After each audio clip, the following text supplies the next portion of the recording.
Bonjour à tous et bienvenue dans ce nouveau numéro du Monde d'à peu près. Une émission qui vous est proposée par Artemus. Artemus, vous pouvez nous retrouver sur tous les réseaux habituels et sur notre site internet artemus.info. Aujourd'hui, pour cette émission et pour vous parler du sujet du jour, nous avons à la table Hugues et Lamine. Bonjour messieurs. Bonjour. Bonjour. Et nous avons le plaisir aujourd'hui de recevoir le docteur Laurent Schwartz. Alors, monsieur Schwartz est oncologue. Il vient à la base d'Alsace. C'est un Alsacien pur jus, j'imagine. Pur jus, oui. Oui. Et monsieur Schwartz a fait des études à Strasbourg, des études de médecine, puis il est parti aux États-Unis pour faire de la recherche. Il a fait plein de choses. Et il a une approche un peu différente de ce qu'on entend régulièrement dans les cas de cancer, notamment, mais dans d'autres maladies également. Il a à son actif une dizaine d'ouvrages, dont Cancer en traitement simple et non toxique, paru en 2016 et préfacé par Luc Montagnier. On peut également parler de son précédent ouvrage qui s'intitule Les clés du cancer. Et nous allons nous centrer un peu aujourd'hui sur le tout dernier, le nouveau-né de la série, qui s'intitule Bleu de méthylène et qui est sous-titré Un remède oublié, un nouvel espoir contre le cancer, la dépression et les maladies du cerveau. C'est paru chez Thierry Soucard Éditions. Alors la première question que nous allons vous poser, Dr Schwartz, c'est, en vulgarisant, quel est l'historique et qu'est-ce que le bleu de méthylène ? Alors j'ai écrit, comme vous l'avez très gentiment dit, une dizaine de bouquins, mais en réalité c'est toujours le même livre. Ce sont un peu des feuilletons, tous les 3-4 ans je raconte la suite. Au fond, au début, quand j'étais bien plus jeune, ce qui m'a frappé en tant que médecin, c'est que les services de cancérologie n'étaient pas forcément des lieux de longue vie. Et qu'au fond, les malades, quoi qu'on racontait, mouraient. Je suis parti après aux États-Unis, j'étais dans des endroits dits de savoir ou de puissance, et mon jugement n'a pas changé, la cancérologie ne fonctionnait pas. Et donc, je l'ai écrit dans un premier livre en 97, qui s'appelait Métastase, qui était le constat d'un jeune. À l'époque, j'avais la trentaine achevée, mais j'essayais de raconter qu'au fond, la cancérologie n'avançait pas et que les traitements miracles de l'époque ne débouchaient sur rien. Et au fond, mon jugement n'a pas énormément changé depuis. On a fait des progrès évidents, mais ils ne sont que très modérés. Et ce que j'ai essayé avec les gens autour de moi, les mathématiciens, les physiciens ou autres biologistes et médecins qui m'ont rejoint, c'est de renverser la table. On se retrouve devant une maladie, au fond, dont on n'a pas compris pourquoi les gens sont malades. Alors c'est sûr que de fumer ou de boire n'est pas bon pour la santé, ou consommer trop de sucre, mais la majorité des malades, ils ne fument pas, ils ne boivent pas excessivement, ils ne se goinfrent pas de sucre, et on ne sait pas pourquoi ils sont malades, et a fortiori, on ne sait pas les traiter. Donc on a essayé de renverser la table, et moi je suis radiothérapeute, j'aime la physique, j'adore les équations, j'étais longtemps à l'école polytechnique, et ce monde-là est un monde, au fond, Y égale à X plus B, et ainsi de suite, et on a essayé de comprendre la biologie et le cancer par des équations. Et les équations, c'est un monde abscon qui fait peur à tout le monde, mais qui au fond vous dit si quelque chose est vrai ou de faux. Et on a essayé de comprendre quelque chose. Et là, on est au moment où il est à peu près clair pour nous que le cancer, loin d'être une maladie d'une complexité redoutable, du combat du bien et du mal, avec les bonnes cellules qui veulent tuer les mauvaises cellules, comme les Français veulent tuer les Allemands dans la guerre de 14, au fond, on a affaire à une cellule fondamentalement malade qui brûle mal et qui prolifère parce qu'elle brûle mal, et qu'au fond, tout ceci est de l'électronique. Et moi, j'ai écrit ce dernier livre. Au fond, c'est un constat de demi-succès ou de demi-échec. On a compris, me semble-t-il, assez clairement ce que c'est que le cancer, mais on n'a pas les moyens de faire les essais qui devraient être faits. Ces molécules ne coûtent rien ou pas grand-chose. Le bleu de méthylène, c'est tout de même 2 € le kilo. C'est difficilement compatible avec une société qui claque à tout va sur des traitements modernes. Et au fond, on n'a pas été capable de faire les essais cliniques qu'on aurait voulu faire. Et à un moment, je mets tout sur la table. Voilà les molécules qui marchent. Voilà ce que j'ai l'impression qui marche chez les malades. Voilà les doses. Et puis, d'autres seront peut-être plus chanceux que moi, ou peut-être qu'un généreux industriel viendra se lancer là-dedans. On ne sait jamais. Mais c'est quand même plus une question de volonté que de moyens C'est une question. dans le système où nous nous trouvons. C'est pas une question d'argent parce que l'argent ça se trouve. C'est pas une question de volonté parce que la volonté elle existe. C'est une question de courage. Et au fond, d'avoir le courage de renverser la table et de dire ben voilà c'est ça. Et ces molécules.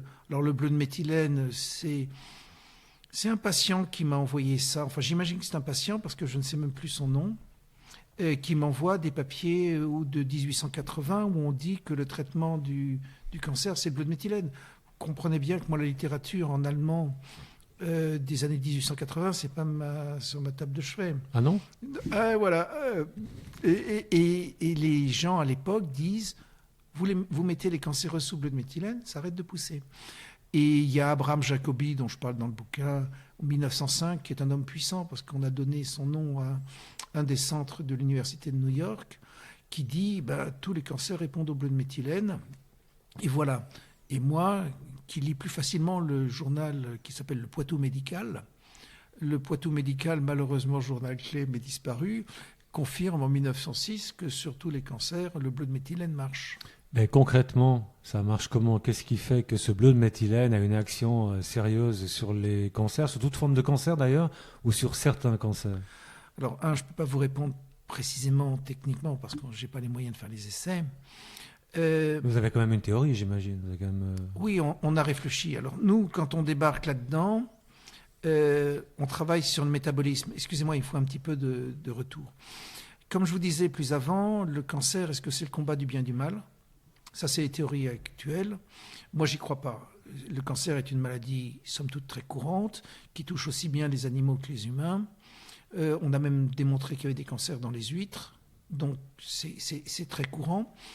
Et au fond, dans tous les cancers, vous captez du sucre. C'est pour ça que vous m'avez offert très gentiment un café et que je n'ai pas pris de sucre dedans, ce qui vous arrangeait, parce qu'apparemment, il n'y a pas de sucre c'est ici. surtout ça, c'est qu'on n'a pas de sucre en réalité. Mais si vous voulez savoir si un cancer est agressif, vous injectez du sucre radioactif, on appelle ça un PET scan, et le cancer va capter le sucre.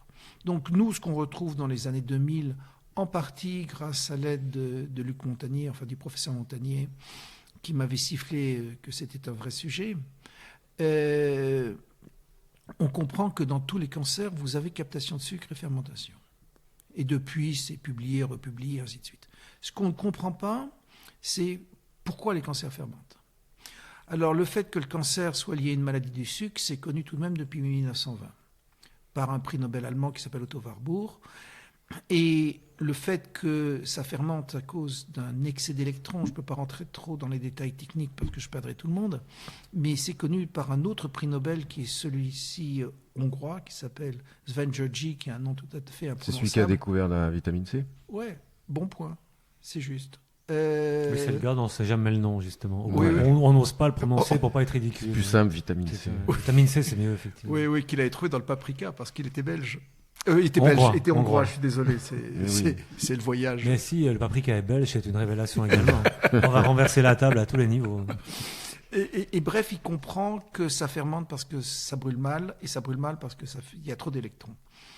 Et au fond, le bleu de méthylène, ça marche parce que ça va capter ces électrons et les sortir. Et c'est ça qu'on a compris. Donc nous, j'ai un chimiste qui me dit, essaye le bleu de méthylène en plus des molécules que j'essayais à l'époque. Il avait raison. Et on se retrouve devant une littérature ancienne qui dit que ça marche, des malades qui ont l'air de marcher, et comme on est forcément toujours des sceptiques ou qu'on a la trouille de dire des conneries, on vérifie d'abord sur des lignées cellulaires que de rajouter du bleu, ça ne pousse plus, et après sur des innocentes souris canadiennes cette fois-ci, et on voit que quand on traite les souris au bleu de méthylène, leur cancer pousse moins vite. Donc on se retrouve aujourd'hui sur une idée ancienne que le cancer est une maladie électronique, qui donne des problèmes de métabolisme, 2, qu'il y a des molécules qui traitent ça, et que 3, il y a toute une littérature ancienne que l'on a partiellement confirmée qui dit que ça marche. Moi j'ai une question, parce qu'à partir du moment où vous nous avez dit en 1997, il me semble-t-il, vous faites le constat que la manière dont on traite le cancer, ça ne fonctionne pas. Est-ce que vous ne faites pas une recherche sur ce qui a déjà été dit, les gens qui ont fait le même constat que vous ? et notamment je pense au docteur André Gernez, qui écrit très tôt, enfin c'est lui qui développe un peu la théorie de la cellule qui dégénère et qui crée des cancers, et qui propose un jeûne avec une cure pour prévenir du cancer. Voilà. Et chez nos amis allemands, il y a le docteur Hammer aussi, qui lui dit pas il dit qu'il peut guérir les cancers. Est-ce que vous avez aussi fait ces recherches? Parce qu'on a reçu plusieurs personnes ici autour de cette table afin d'en discuter, et je voudrais savoir si vous avez fait des recherches sur ces deux docteurs, et qu'est-ce que vous en pensez? Vous ramenez à des tas de choses. Quand vous vous trouvez devant une situation qui est au fond sans solution, on est là, les malades vont pas bien, on ne sait pas pourquoi les gens sont malades, la première chose c'est d'aller relire les vieux livres. Donc je suis allé rencontrer à côté de Roubaix Gernez à l'époque, qui a dû mourir maintenant il y a 15 ans, ou 10 ou 15 ans. Et clairement, ce qu'il disait, c'est l'influence de l'alimentation, et il donnait du chloral, qui est un psychotrope. Moi, je donne du bleu de méthylène, qui est un psychotrope aussi. Donc on n'est pas forcément très loin. Les données de Gernez, c'est toujours la même chose. Vous avez des gens qui vous disent des choses qui tiennent la route, et quand vous allez aux données scientifiques sur les essais, ils ont été volés, ils ont disparu, vous ne savez jamais si c'est vrai ou si c'est faux. Mais clairement, ils sont sur les mêmes lignes. Hammer, je ne le connais pas, ou je n'en ai fait qu'en entendre parler, mais clairement, l'idée que le cancer soit une maladie simple, métabolique, d'origine électronique, ce n'est pas une idée totalement neuve. Il y a déjà des gens qui y sont passés. Et à mon avis, en tant que scientifique, il y a beaucoup plus à gagner à lire les vieux livres qu'à aller faire des recherches sur les derniers anticorps monoclonaux qui valent, comme on dit en français, la peau du cul. Et dans les vieux livres, il y a plein de choses. C'est un gros business, le cancer. Oui, bien sûr. Mais je veux dire, est-ce que le fait que ce soit, mais c'est pas un gros business même, c'est même un énorme business. Est-ce que le fait que ce soit aussi gros, ça a une influence sur le fait que on n'a pas envie de tarir ce business? Le cancer est un drame pour les malades, évident. Je me plaçais pas de ce point de vue-là. Non, mais je vais répondre oui. le côté après. Et c'est un succès commercial. Ça coûte à la France, alors je ne connais pas les chiffres pour la Belgique, mais ça coûte à la France 25 milliards d'euros par an. La chimiothérapie coûte de l'ordre de 5 000 euros par an. C'est sûr que ce sont des monstres, au sens financier. Ceci dit, ce sont des monstres au pied d'argile. Moi, ce que j'ai essayé de faire, c'est de dire ce que je savais.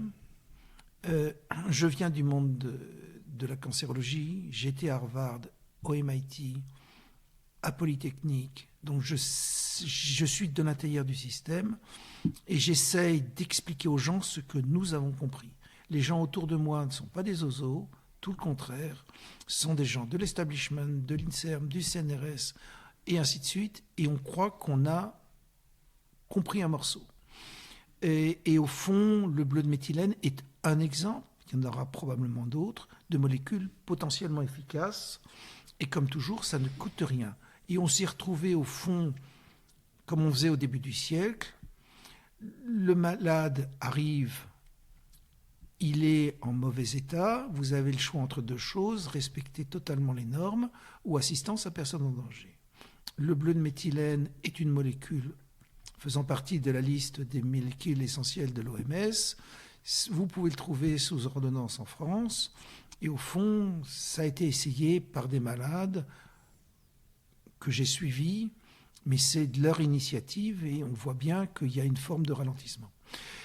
Ceci dit, pour être clair, ça marche, ou ça a l'air de marcher clairement pour les cancers d'évolution relativement lente, c'est-à-dire ceux qui tuent en 2-3 ans. Pour les cancers qui flambent, qui ont eu déjà une ligne de chimiothérapie et qui sont à quelques semaines de la mort, ça ne marche pas. Et au fond, mon travail à moi de médecin, c'est d'essayer de trouver la panacée. On arrive à traiter les tuberculoses même à la veille de leur décès. Il n'y a aucune raison qu'on n'arrive pas à traiter ces cancers agressifs, mais au jour d'aujourd'hui, on n'y est pas. Et il y a des possibilités de combinaison d'autres drogues. de comprendre ce qui se passe. Enfin, c'est un peu difficile d'expliquer ça à la radio, mais il y a des choses qui sont jouables. Et au fond, moi, je cherche des gens avec qui on puisse travailler. Les physiciens, les mathématiciens et ainsi de suite, ils sont là. Ils adorent quand on leur pose des questions parce que ça leur change de leur rédaction des demandes de financement à l'INSERM ou ainsi de suite. Par contre, nous, on a besoin de collaborateurs avec des médecins qui osent essayer ceci, essayer cela. Et il y a une liste sans fin de molécules, toutes plus bon marché les unes que les autres, qui sont susceptibles d'être efficaces. Et là-dedans, je ne citerai que l'ivermectine, dont vous avez certainement largement entendu parler. Mais d'ailleurs, on a eu cet exemple avec l'hydroxychloroquine, justement, qui était en prévision, mais au départ du Covid, pas quand les gens étaient déjà très atteints, ce qu'ils ont fait d'ailleurs, et qui a créé des problèmes. C'est un peu le même principe, ce que nous dit sur le bleu de méthylène. C'est de le prendre quand même en amorce quand le cancer, en l'occurrence, est dans un développement premier. Si on a déjà fait de la chimio, de la radiothérapie, qu'on est au bout du rouleau, puis qu'il n'y a plus d'espoir, c'est pas la peine. C'est ce que vous nous dites là. Oui, mais quand vous êtes médecin, que vous tenez la main de ces gens-là, c'est insupportable. Bien sûr, j'imagine bien. Voilà. D'ailleurs, il faut préciser, quand on lit votre livre et ce que vous nous dites là, que le bleu de méthylène ralentit la chose, permet de gagner du temps, et puis surtout évite les traitements violents, mais ne guérit pas pour autant. Ah non, ça stabilise. Ça stabilise. Ça stabilise. C'est ça qui est important aussi à préciser aux gens qui nous écoutent. Oui, mais c'est déjà pas mal. Oui. Ça stabilise. Et pour revenir sur la chloroquine dont vous parliez plus avant, la chloroquine, c'est jamais qu'un dérivé du bleu de méthylène. Oui, tout à fait. Et nous, on avait utilisé le bleu de méthylène dans le Covid à l'époque et ça avait l'air de marcher aussi. Et pour revenir à ce que disait Hugues avant, effectivement, c'est colossal en termes de somme, mais ça va même plus loin. C'est carrément une mafia. On est moi, j'ai pas peur de dire, on est dans un milieu mafieux quand on parle du milieu pharmaceutique. Et donc, toute émancipation de ce milieu va être punie. C'est-à-dire que on l'a vu ce qui s'est passé avec le professeur Didier Raoult. Je suppose que vous avez dû, par rapport à vos écrits, vous faire taper sur les doigts. Et là, vous nous dites, c'est là où j'aimerais bien que vous rebondissiez aussi, là, on est sur un colosse au pied d'argile. Pourquoi vous pensez que le vent est en train de tourner ? Enfin, les problèmes que j'ai eus dans ma carrière, c'est des anecdotes. Vous imaginez volontiers que ce n'a pas été qu'un long fleuve tranquille. Parce que j'étais fondamentalement du système. Et largement titré, et largement plus titré que beaucoup d'autres. Je pense qu'au fond, la vérité finit toujours par éclater. On ne sait pas quand, on ne sait pas comment. Un traitement qui a l'air de marcher, qui ne coûte rien, n'est pas compatible sur la durée avec des traitements qui ne marchent pas bien et qui coûtent horriblement cher. À un moment, les gens vont voter avec leurs pieds et ils vont faire... Pour l'instant, ils font souvent des mélanges. Et à un moment, ça va bien filer à droite, à gauche. Dans la faillite économique qui s'annonce en France et probablement en Belgique, les autorités auront peut-être envie de rendre service aux gens en leur proposant des traitements qui coûtent moins cher et qui sont efficaces. Mais quand on parle d'un système mafieux, les États, enfin, c'est gangréné par le système pharmaceutique. Regardez la EMA, la European Medicine Agency, l'agence des médicaments européenne, ils sont financés par le secteur pharmaceutique. La FDA, enfin, on parle beaucoup de corruption dans ces agences étatiques, dans ces agences publiques. Non, mais moi je vous suis pas là-dedans. Un, parce que je ne suis pas conspirationniste. Deux, fondamentalement, j'ai toujours pensé qu'il y avait deux forces contraires. En physique, vous lancez une balle sur le sol, elle rebondit. Vous avez des contraintes qui veulent que vous soyez totalement dans les clous, normés, et ainsi de suite. Ni vous ni moi ne le sommes. Et puis vous avez en même temps une pression, donc l'autre force, des malades qui veulent survivre. Si aux malades on propose des traitements qui ont une chance de marcher, si ceci est étayé, comme ça a l'air d'être le cas, par littéralement un nombre important de publications, eh bien les malades vont voter avec leurs pieds. S'ils ne sont pas informés, les malades. Mais les malades, je reviens là-dessus aussi. Vous dites conspirationniste, mais ce n'est pas tout à fait vrai, puisqu'on a je pense qu'il est pharmacien de formation, un Danois qui s'appelle Peter Goeth, qui écrit Remède mortel, où il explique la manière dont l'industrie pharmaceutique corrompt à tout niveau. Et c'est une corruption systémique. C'est-à-dire que ça ne veut pas dire que chacun le sait. Et on l'a remarqué, ce qui s'est passé pendant le Covid. Je suis désolé. Ils avaient la clé de tous les médias et ils ont pu imposer leur traitement. Et ça a marché. Donc pourquoi aujourd'hui ça changerait ? À partir du moment où on n'a pas le... Bon, ouais. Je comprends votre discussion. Moi, je crois que la réalité ou la vérité vient toujours. Pour l'instant, le Covid nous a tous pris par surprise, aussi bien eux que nous. Et là, on arrive progressivement, à fil de boulot, de sueur, à une réécriture du vivant. La vraie question, c'est qu'est-ce que nous sommes ? Et quand on comprend la biologie, quand on l'explique de façon logique, quand en plus il y a un besoin des malades, la révolution va se faire. Je n'en connais pas la cinétique. Je ne sais pas combien de temps ça va prendre, mais je sais, ça c'est ma responsabilité d'homme, que l'écriture du vivant est correcte. Nos cellules prolifèrent et nous tuent parce qu'il y a trop d'électrons. Le jour où vous enlevez vos électrons, eh bien ça ne pousse plus. Ça, c'est ce qu'on fait avec le CNRS, entre autres à Bordeaux, et c'est en train de marcher. Après, c'est quel traitement on va utiliser. Est-ce qu'on va utiliser le bleu de méthylène ou est-ce qu'ils vont inventer un bleu de méthylène bidouillé plus cher pour enlever tout ? Moi, ça, je ne sais pas, je n'ai pas ça à ma main. Mais je partage votre révolte. Seulement, j'agis par les seuls outils que moi j'ai à ma main, qui sont la science et une forme de rationalité. S'opposer frontalement en disant ils sont tous dingues, que ce soit vrai, que ce soit faux, débouche sur rien. On est obligé de proposer autre chose. Moi, c'est ce que j'ai essayé de faire sur les patients avec les traitements. Et je vous dis ça le plus amicalement possible. Tout à fait, il n'y a aucune animosité. Alors, mais on parle de... Donc, vous n'aviez pas répondu à la question sur le fait de l'information des patients, sur le fait que les patients savent ou ne savent pas. Parce qu'il y a quand même des campagnes de com. Il y a quand même... regardez le dépistage. On peut parler du dépistage ? Oui, justement, alors dans votre livre, vous parlez du dépistage. Vous n'êtes pas pour. On va dire, vous n'êtes pas pro-dépistage. Est-ce que vous pourriez nous donner vos arguments ? Notamment, vous parlez, c'est un dépistage qui est archi connu et conseillé tout le temps, le cancer du sein. Vous savez, moi j'adore les chiffres. Je suis malheureux quand je n'ai pas des chiffres et des équations. Mais justement, dans le cadre, dans le cadre du cancer du sein, les chiffres sont assez sympas que vous annoncez. Je vais vous répondre. Alors, il y avait un site qui s'appelait Globacan, qui était organisé par le Centre international de la recherche contre le cancer, où vous aviez par pays, par année, le taux de mortalité, mettons cancer du sein en France entre 1950 et 2020. Je vous dis 2020 parce qu'on n'a pas les chiffres entre 2020 et 2024 et je ne voudrais pas rentrer dans un débat de conspirationnistes. On n'a pas les chiffres, mais pourquoi donc ? J'en sais rien, mais ils ne sont pas publiés. Ah bon ? Mais je pense que c'est une erreur informatique. Oui, mais comme vous êtes informaticien, Lamine, je sais que vous serez capable de... Oui. Lamine, tu nous confirmes, c'est juste un problème technique. Non, mais il y a le bon chasseur et le mauvais chasseur, il y a les bonnes... les bons bugs et les mauvais bugs. Ah, c'est ça. Okay. Donc, et quand on regarde la mortalité par cancer du sein, en France, mais ça serait la même chose dans n'importe quel pays, elle est à peu près la même qu'elle n'était en 1960. Ça veut dire que si on fait le bilan, pas grand-chose a changé. C'est-à-dire que, évidemment, la mortalité est stable, et ce que j'ai oublié de vous le dire, c'est important, par 100 000 personnes de même âge. On compare le comparable. Et l'impact du dépistage, l'impact des chimios plus ou moins agressives, le moins qu'on puisse dire, il n'est pas strictement évident. Alors, il est clair tout de même que la mortalité baisse un petit peu après avoir augmenté. Alors, c'est le problème du verre à moitié plein ou à moitié vide, on peut toujours tout voir.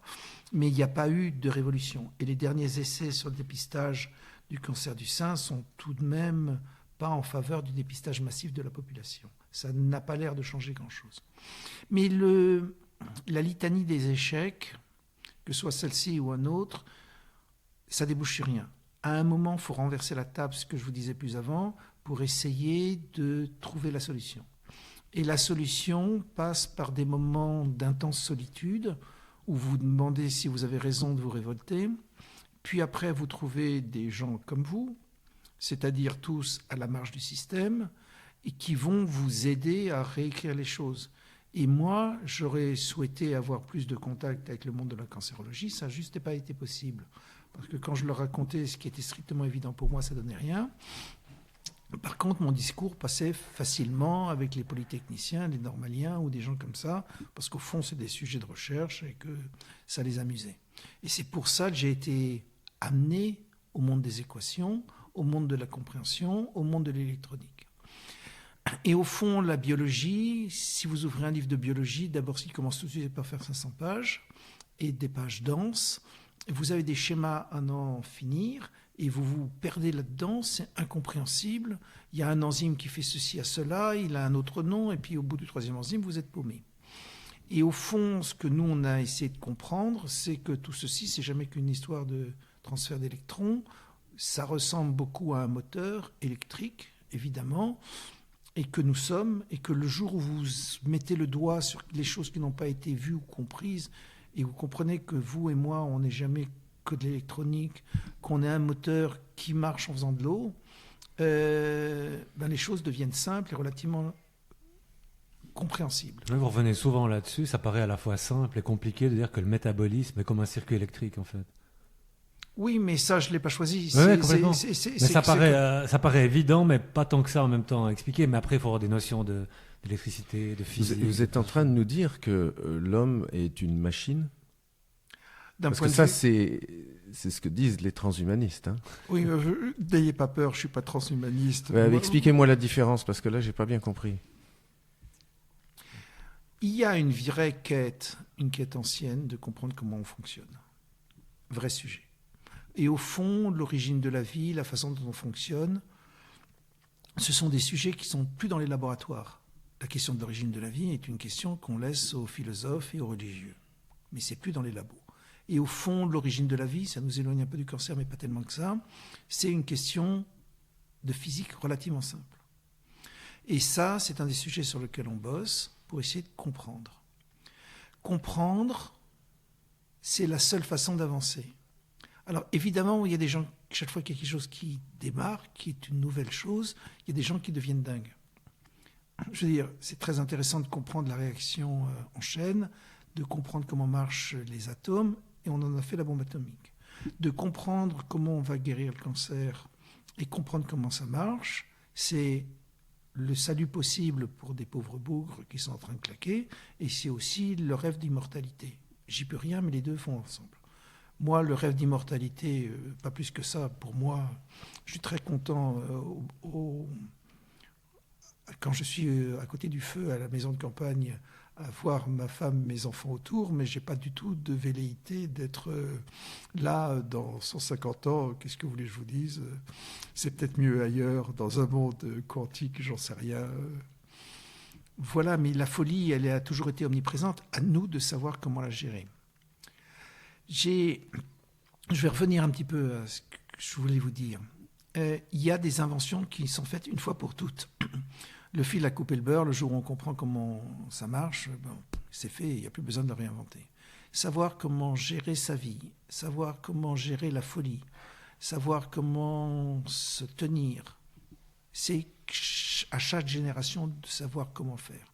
Et moi, j'ai dû l'apprendre, et vous avez dû l'apprendre. Et j'ai un infini respect pour des gens qui donnent leur temps dans une radio associative belge plutôt que de faire autre chose ou se faire de l'argent ou ainsi de suite. Chacun essaye de donner à la société, vous le faites à votre façon, comme vous pouvez, avec vos questions à la fois réelles et un peu naïves. Et moi, j'essaye à ma façon de donner des réponses peut-être aussi un peu naïves pour essayer de faire avancer le schmilblick. Mais au fond, on cherche la même chose. Il y a quand même une phrase que vous venez de dire qui m'a frappé, c'est que vous nous avez dit là à l'instant que l'origine de la vie serait physique, pourrait être résumée par une équation physique. Est-ce que j'ai bien compris ou pas ? Oui, vous avez très bien compris. Oui. Alors ça veut dire que ça fait depuis la nuit des temps qu'on essaie de définir l'origine de la vie, et vous arrivez aujourd'hui en nous disant c'est une formule physique. Vous êtes sûr de vous ? Non, je vous dis que c'est un sujet sur lequel on bosse. Okay. On n'y est pas. Mais vous comprenez bien que le cancer est une forme d'explosion de vie. Oui, tout à fait. Oui. Vous avez quelque chose qui tout d'un coup fait éruption, et cet organe qui est un cancer, Ça fabrique l'ARN, l'ADN, les membranes et tout ça. Vous ne pouvez pas comprendre le cancer sans comprendre l'explosion de vie que ça représente. Et ça, c'est une histoire d'électronique. Ça, c'est ce qu'on a compris. De là à se poser la question si l'explosion de vie qui a commencé il y a 4 milliards d'années est du même registre, c'est possible. C'est un sujet de recherche, c'est un sujet que moi j'aime parce que c'est totalement de la branlette pour intellectuels, mais moi, c'est un monde dans lequel je suis à l'aise. Et c'est un vrai plaisir. On y arrivera, on n'y arrivera pas. Mais la vie, ça fait 4 milliards d'années, ça n'a pas bougé, c'est les mêmes ARN, les mêmes ADN, les mêmes membranes, et ainsi de suite. C'est forcément un phénomène physique et simple. Sinon, ça n'aurait pas tenu. Alors la question c'est pourquoi ? Et là, la physique ne pourra pas y répondre. J'en sais rien. Non, la vie, la question, c'est pas... Il y a une question fondamentale, c'est la vie, ça sert à quoi ? Si un truc émerge il y a 4 milliards d'années, que ça a duré 4 milliards d'années et que ça tient, c'est que ça répond à un besoin. La question, c'est le pourquoi. Pourquoi il y a 4 milliards d'années, on arrive ? Et là, je mets au défi les physiciens de nous l'expliquer. Mais pas de souci, hein, moi je suis prêt à tous entendre, il n'y a pas de problème. Mais le pourquoi via une formule mathématique. Le docteur Schwartz a dit on y travaille. On y travaille, bah oui. Mais... Non, mais il va falloir se lever tôt et laisser quelques gouttes. Non, mais ce sont des sujets dont on ne peut pas négliger l'importance. Ah, je suis tout à fait d'accord avec vous. L'explosion de vie, le cancer, explosion de vie, est-ce que ce serait pas la cellule cancéreuse, ce serait pas un trophoblaste ? Vous connaissez cette théorie trophoblastique du cancer ? Tu peux peut-être définir trophoblaste. Le trophoblaste. Le docteur Schwartz vient de parler de branlette intellectuelle, donc si tu nous parlais. Alors le trophoblaste, pour faire court, c'est ce qui va devenir, c'est l'embryon, c'est un des premiers stades, des tout premiers stades de l'embryon. Et qui va envahir donc l'endomètre, c'est-à-dire l'utérus, la paroi de l'utérus, et qui va susciter. On a des termes qu'on retrouve dans le cancer d'ailleurs, l'angiogénèse, c'est-à-dire la création de vaisseaux sanguins, etc. Parce que c'est vrai que ça prolifère. Voilà. Alors c'est intéressant parce que dans le livre dont nous parlons, donc sur le bleu de méthylène, le docteur Schwartz n'est pas d'accord avec l'idée où c'est vraiment un petit pourcentage avec le fait que par exemple le cancer serait héréditaire ou génétique. Justement, donc ça ressemble à ça aussi. Quoi. Et puis on disait aussi que les caractéristiques d'une grossesse, c'est un peu comme une tumeur en fait. Oui, c'est ça. C'est vrai aussi. Avec les marqueurs. C'est ce qu'a écrit les marqueurs sont les mêmes, etc. On parlera de la génétique. Oui, on va aller dans l'ordre. Non, mais vous commencez à toucher de droite, de gauche le fait que quand vous ouvrez la boîte de Pandore, vous avez plein de questions qui arrivent. Et au fond, nous, on a essayé simplement de focaliser sur les malades. Parce que les malades, c'est la façon de savoir si c'est vrai ou faux. Ce qui nous intéresse, c'est évidemment les hypothèses, savoir ce qui est bon, essayer de faire émerger une autre vision du vivant. Nous ne sommes pas un champ de bataille. Nous ne sommes pas en train d'avoir des bonnes cellules qui n'ont qu'une seule envie, c'est de tuer les mauvaises cellules pour nous permettre de survivre. Ça, c'est la mythologie dans laquelle on vit. Oui, c'est un tout, c'est ça que vous êtes en train de dire. Hein ? C'est un tout, en fait. Il ne faut pas considérer une bataille, mais un tout. C'est un tout, et c'est un tout solvable.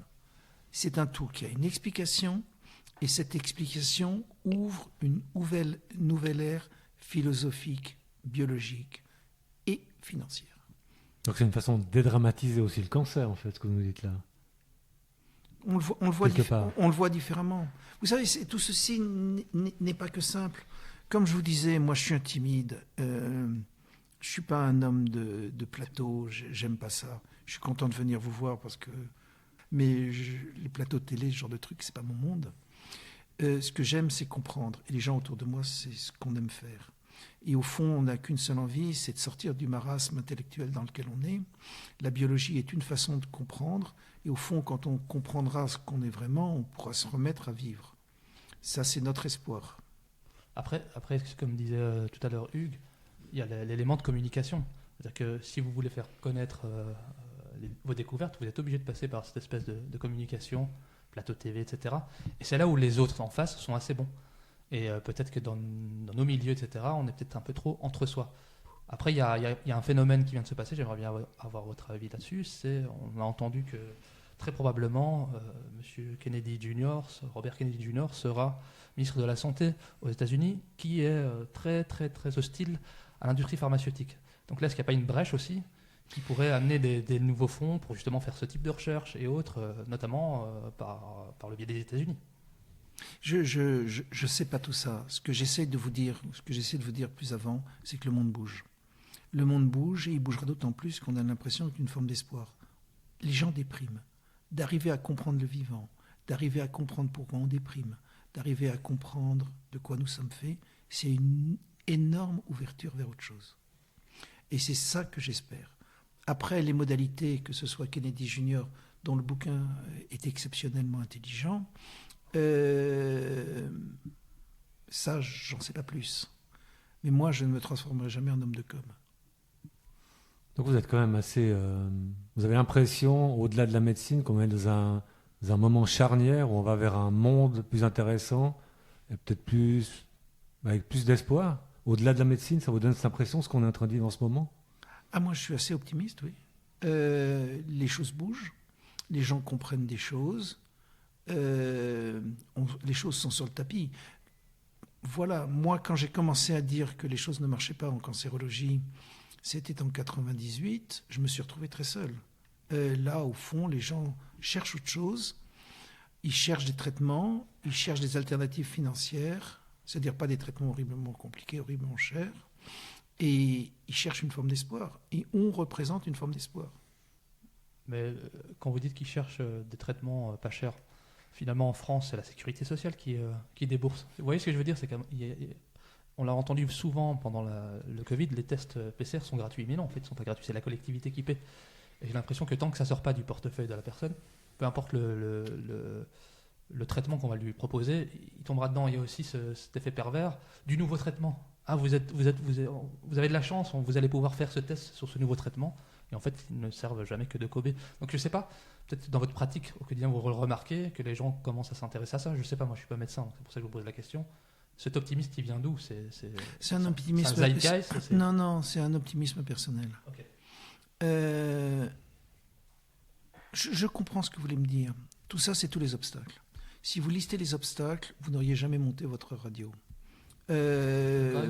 Vous en auriez sans fin. Si moi je liste les obstacles au fait de trouver la solution sur le cancer, c'est sans fin, et je vais m'occuper de mes carottes dans le jardin. Mais au fond, on est tous mus par quelque chose qui veut qu'on fasse quelque chose de nos vies et qu'on aide l'autre. Ça existe aussi. Et je pense que ça peut aussi émerger. Vous, dans votre radio, moi, avec mes collaborateurs ou mes amis, vous savez, on se retrouve, on bosse autour d'une table.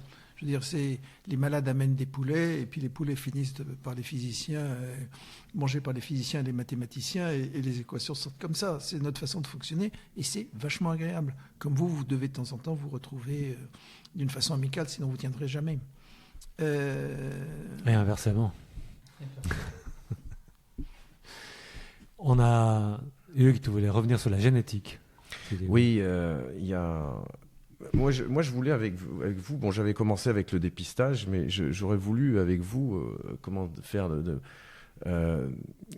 éclater les mythes, quoi, défoncer les mythes. Et il y a le mythe du dépistage qui est le dépistage. Plus on dépiste le cancer précocement, plus on a de chances de le guérir. Bon, il y a certaines personnes qui ont démontré que ça n'était pas tout à fait le cas, notamment une radiothérapeute en France, je me souviens plus, qui a écrit Mamo, pas Mamo. Ah oui, Mamo, Bourg ou un nom comme ça. Oui, c'est ça. Oui, il y avait Dupéré qui l'avait dit avant. Mais il y a eu plein de gens. Je veux dire, c'est pas une histoire. Non, c'est connu cette histoire que le dépistage du sein n'a jamais, n'a rien amélioré. Et de la prostate, rassurer les hommes aussi. Bon, ça c'est un mythe sur le cancer. Et effectivement, l'épidémiologie. Donc l'épidémiologie, c'est-à-dire quand on a un regard, une vue d'hélicoptère sur toute une population. C'est ça l'avantage de l'épidémiologie. C'est à ça qu'elle sert. Elle montre que effectivement le dépistage, pour certains cancers, en tout cas le cancer du sein ou le cancer de la prostate, n'apporte pas de bénéfice. Il y a un autre mythe. Que je voulais tester avec vous, c'est celui du cancer d'origine génétique. Je vais essayer de revenir sur ce que j'essaie de vous dire avant.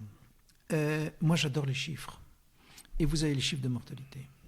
Quand vous faites du commerce, vous avez ce qui reste à la fin de l'année, vous avez des chiffres, et vous savez votre entreprise est profitable ou elle ne marche pas. Et au fond, là-dedans, vous avez les chiffres de mortalité par cancer, vous les avez par pays, et ainsi de suite, et vous voyez comment ça évolue. Tout ça n'a grosso modo pas bougé depuis les années 60. Ça veut dire que ce qu'on nous a proposé comme alternative est relativement peu efficace. Donc, il faut tout renverser. Le cancer n'est pas une maladie génétique, hormis quelques cas de malformation. J'ai eu la chance de venir ici dans une BMW de 30 ans d'âge. On va tout savoir sur nous ici. C'était une voiture. C'est la BMW Artemus, ne vous inquiétez pas. Vous l'avez passé dans les rues de Bruxelles avec le logo Artemus, vous verrez, c'est nous. Non, on a un peu de classe, il n'y a pas de logo sur une vieille BMW. Oui, mais si une voiture tombe en panne très rapidement, c'est qu'il y a une malfonction. Et puis finalement, c'est une voiture qui vieillit, elle peut tomber en panne de droite ou de gauche, ou ainsi de suite. L'être humain, c'est la même chose. Quand vous avez un cancer à 20 ans ou à 15 ans, il y a une maladie, il y a une cause, alors qu'elle soit génétique ou une pollution particulière. Et quand vous êtes vieux, c'est comme la voiture dont je parlais plus avant, ça va casser à droite ou ça va casser à gauche. Attention que la voiture, il y a des moteurs allemands, il y a des moteurs chinois, et ils ne sont pas tous les mêmes. Mais il y a des voitures ça pourrait se comparer à la génétique. Si vous voulez. Mais ça, d'une certaine façon, une souris, elle vivra 2 ans parce elle fonctionne extrêmement vite. Le battement cardiaque d'une souris, c'est 700 coups minute ou à peu près. Notre battement à nous, c'est 60. Et la baleine, qui peut vivre largement plus vieux que vous et moi, bat 20 coups. Donc c'est la même chose que les voitures de qualité différente. Mais ce que j'essaie de vous dire, pour revenir à des choses plus pratiques ou plus simples, les cancers qui émergent à un âge jeune sont probablement d'origine génétique. Ok, aucun problème. Mais les 2 tiers des cancers, c'est après 70 ans. Et après 70 ans, ça, c'est la vieillesse et ça casse de droite ou de gauche. Ou pas, d'ailleurs. Donc les gens n'ont pas à avoir peur des cancers qu'ils auraient pu avoir dans leur lignée. Quoi, non, si vous avez une lignée où il y a des cancers qui traînent, vous avez le droit d'avoir peur. Mais ça ressemble à un petit pourcentage du total.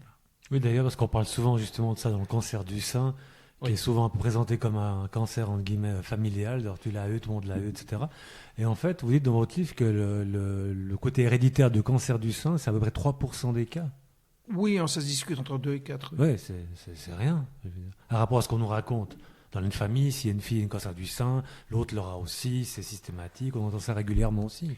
Il faut sortir de la peur. Oui, complètement. Hein. Non, il faut sortir de la peur pour aller vers une compréhension. La compréhension, c'est la meilleure façon de ne pas avoir peur. En tout cas, pour des gens comme vous et moi. Comprendre quelque chose, proposer des traitements, c'est la meilleure façon de sortir de l'angoisse. Alors, est-ce qu'il y a on va peut-être parler de prévention du cancer. On va peut-être enforcer des portes ouvertes, mais est-ce qu'il y a des choses qu'on peut faire pour avoir moins de risques d'avoir des cancers ? Moi, je ne crois pas beaucoup à la prévention, parce que c'est derrière ça la prévention du vieillissement. Tiens, fais-moi une clope. La prévention du vieillissement, et vous le retrouvez vers les transhumanistes, dont on parlait avant. Au fond, il n'y a rien qui marche en prévention. Il y a les choses évidentes, pas fumer, pas boire, et pas respirer du gaz radioactif. Sportif aussi, je suppose. Voilà, je veux dire, oui, mais pas de oui, mais la majorité des cancers, c'est lié au vieillissement. Tant que vous n'avez pas touché au vieillissement, vous n'y arrivez pas. Je voudrais revenir à ce que j'essaie de dire dans le bouquin. C'est au fond, tout ceci a une solution. Il y a un excellent livre qui est écrit par les frères Lumière. Vous savez, ceux qui ont inventé le cinéma. Un des deux était médecin. Il écrit un livre sur la tuberculose en 1945. Le livre, très lisible. Ils disent que la tuberculose est une maladie génétique, que ça survient chez les alcooliques, qu'il y a des formes rapides, qu'il y a des formes lentes. Tout est là.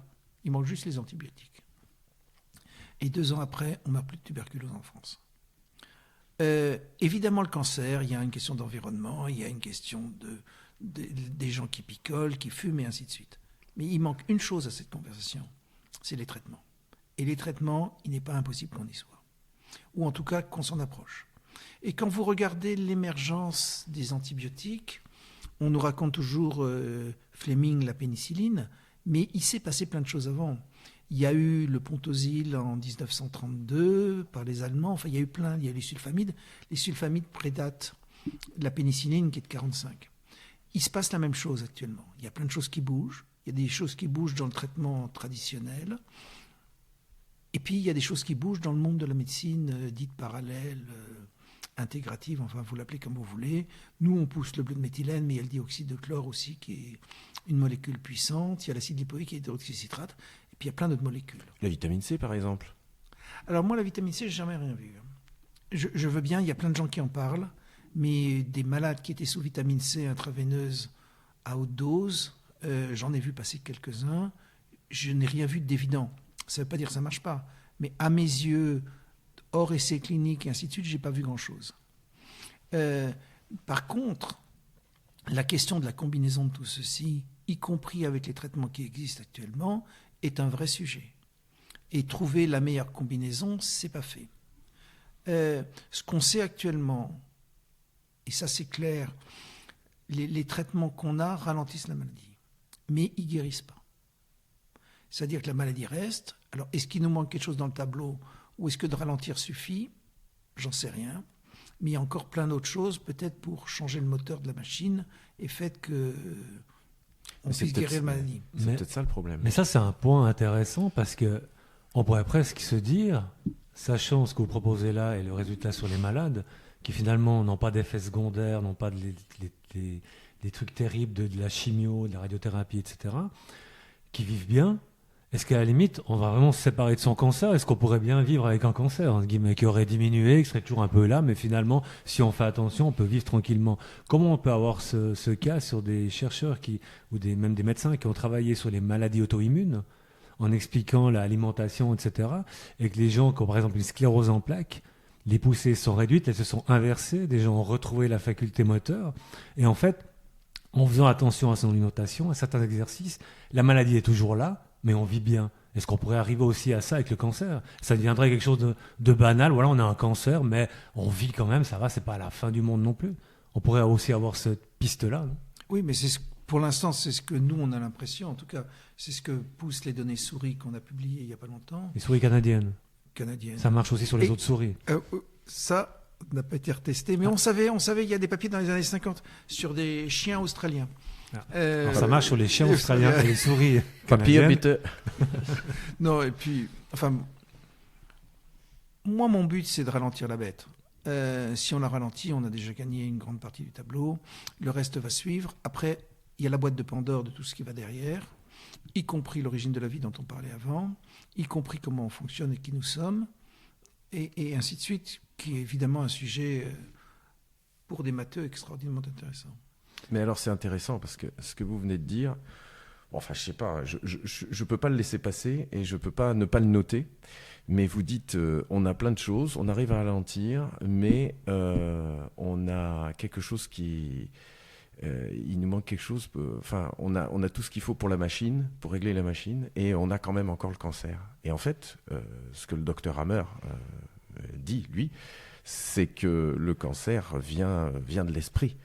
Et ne vient et qui se c'est d'origine psychique et que ça c'est une somatisation en fait d'un conflit.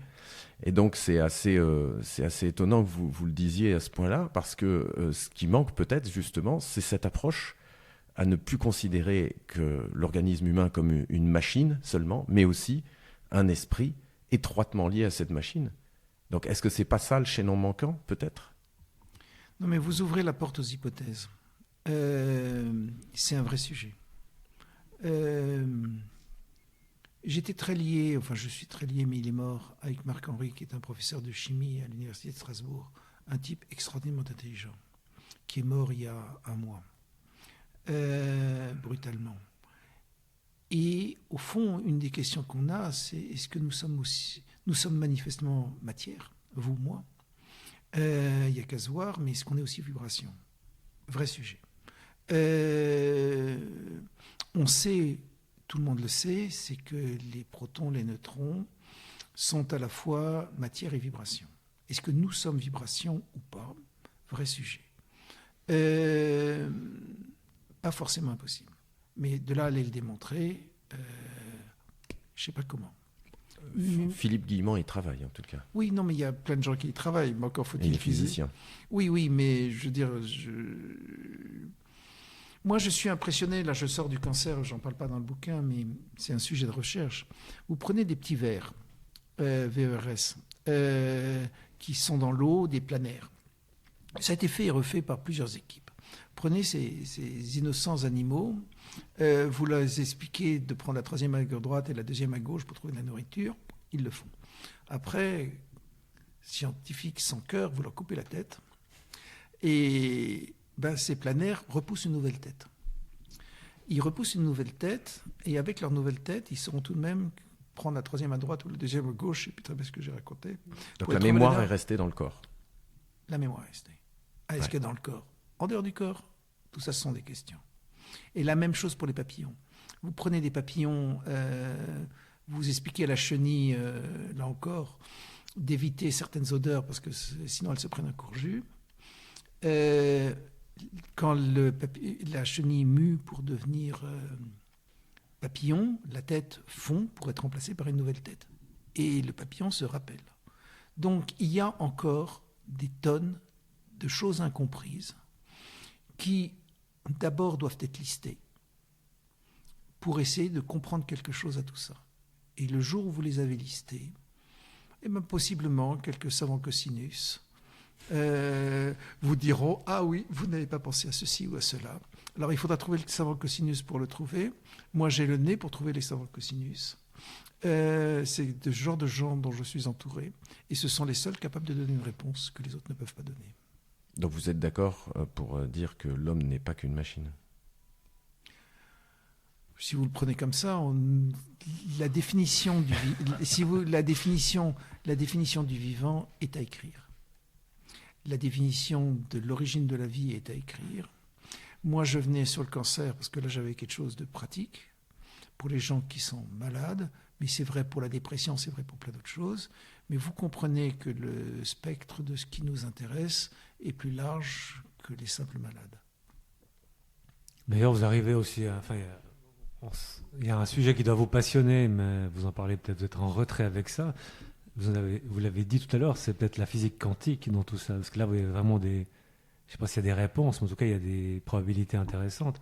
Parce que dans votre livre, vous expliquez que c'est une différence entre la médecine et la physique. C'est que la physique s'est unifiée à un moment. Et vous arrivez à des constats assez intéressants. Vous les effleurez comme ça, puis après, vous vous laissez en suspens. Est-ce que peut-être là, il n'y a peut-être pas une solution, voire la solution? Non, mais la physique quantique vous dit que vous êtes matière et vibration. C'est clair. Le problème de la physique quantique, c'est que d'abord, elle est mal écrite. Deux, elle est illisible. Donc, dès que vous rentrez dans les biologistes, ils n'y connaissent rien. Donc, une partie de mon boulot a été de trouver des physiciens et de traduire tout ça dans un langage compréhensible, pour après aller démontrer. Mais c'est évidemment un des chemins. C'est les effets du bleu de méthylène. Je ne peux pas en parler dans le bouquin parce que je perdrais tout le monde, mais ce sont des effets quantiques. Et donc, j'ai eu besoin qu'entre autres, le professeur Marc-Henri, dont je parlais plus avant, m'explique ce que c'est. Moi, je suis médecin, je ne suis pas physicien, et qu'après, on fasse tourner la cascade pour qu'on y comprenne quelque chose. Mais notre dernier papier sur le bleu de méthylène explique que c'est un effet quantique. Ça, c'est une information très intéressante. Il faut savoir la comprendre, et vous saviez, vous connaissez le physicien et métaphysicien Wolfgang Schmidt. Vous avez déjà entendu parler ? Je ne connais ni Wolfgang ni Schmidt. Justement, il revient sur cette théorie de la physique quantique qui servirait à expliquer, pour la démystifier. Donc je vous invite à aller vous renseigner sur ce monsieur, c'est très intéressant. Tant qu'à faire, si vous voulez vraiment démystifier la physique quantique et la comprendre très vulgarisée à travers un super roman, je vous conseille la lecture de Pax Dystopia. et là, vous verrez qu'au niveau de la physique quantique, vous allez tout comprendre. C'est très simple en réalité. Je vous conseille ce livre. N'hésitez pas. Petit moment pub. Dans les meilleures librairies de Bruxelles. Notamment chez notre camarade Maupassant, Agette. Pour en venir au bleu de méthylène, justement, au dioxyde de chlore, dont vous parlez également dans votre livre, parce qu'il y a plusieurs molécules comme ça qu'on peut combiner, parce que c'est pas seulement du bleu de méthylène, c'est aussi un protocole avec plusieurs choses qu'on proposait. Est-ce que, inversement, parce que ça a l'air de... Ça fait ses preuves, est-ce qu'inversement, il y a ce qu'on appelle justement des effets secondaires? Est-ce qu'il y a des choses indésirables avec ces produits-là, notamment avec le bleu de méthylène? On devient bleu. Ah, on pisse bleu. Comme un schtroumpf. Oui, on est suivi à la trace quand il y a des traces d'urine. Et quand c'est bleu, ça se voit beaucoup plus que quand c'est jaune. Ça entraîne une irritation vésicale. Ça, c'est connu depuis les années 1900. L'irritation vésicale, ça se traduit par quoi? Les gens ont besoin d'aller pisser et de temps en temps, ça leur fait mal d'aller pisser. Ah ouais, d'accord. Mais c'est pas pire que ça non plus. Il faut boire un peu plus ou diminuer un peu les doses. Mais sinon, ça n'a pas la toxicité que les cancérologues connaissent avec la chimiothérapie. Idem pour le dioxyde de chlore. Le dioxyde de chlore, c'est une toxicité essentiellement à type de diarrhée. Mais pour le bleu comme pour le dioxyde, vous arrêtez le traitement, vous n'avez plus de tox. Vous n'avez pas ces toxicités rémanentes que vous pouvez avoir avec une chimio où des mois après, les gens ont des troubles. Qu'est-ce qui pourrait débloquer les essais? Puisque les essais n'ont pas lieu parce que, évidemment, un médicament qui ne coûte rien n'intéresse évidemment certainement pas le secteur pharmaceutique. Est-ce que vous mettez votre espoir dans la... Est-ce qu'il faudrait un Kennedy en France comme ministre de la Santé? Rêvons. Les essais ont eu lieu en psychiatrie. Il y a une dizaine d'essais sur schizophrénie, bipolaire, dépression, enfin tout ce genre d'horreur. Avec le bleu de méthylène? Avec le bleu de méthylène. Et c'est randomisé, tous positifs.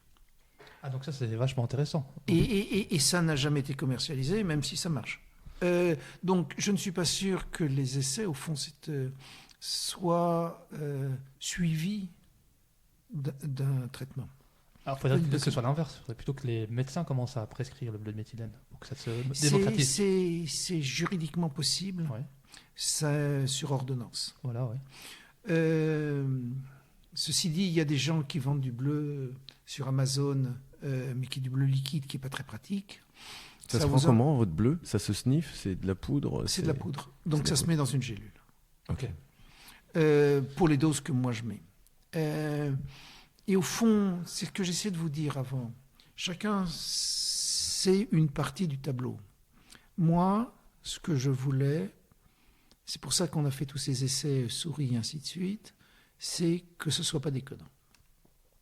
Que les données qu'on avait en 1900 étaient correctes.